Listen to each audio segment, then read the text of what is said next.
La parole est maintenant à Monsieur Éric Diard.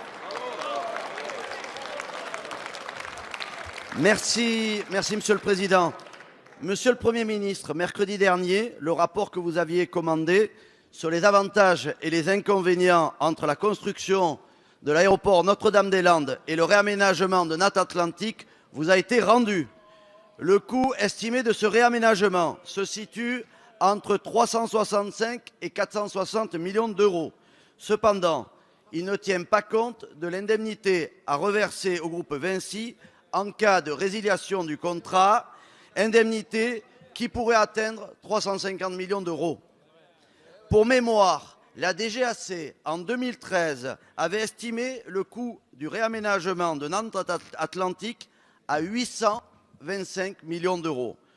Ce rapport, Monsieur le Premier ministre, contient aussi une problématique essentielle que vous avez trop peu évoquée jusqu'à présent, celle des nuisances sonores. En effet, l'aéroport de Notre-Dame-des-Landes entraînera des nuisances significatives sur 200 habitants, alors que celui de Nantes Atlantique, s'il est réaménagé, entraînera les mêmes nuisances pour 3 500 à 6 000 riverains supplémentaires.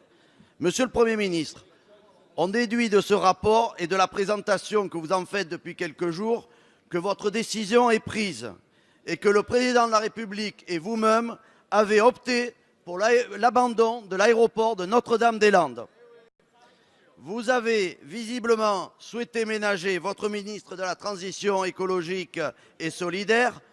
Vous avez visiblement voulu négocier une sortie de crise avec les zadistes, mais qui décide en France? Les habitants de Loire-Atlantique se sont prononcés en faveur du projet. Il est devoir de faire respecter l'expression des urnes. Avez-vous la franchise d'exprimer, Monsieur le Premier ministre, votre décision de ne pas respecter ce résultat? Merci, Quand allez-vous dire la vérité aux Français?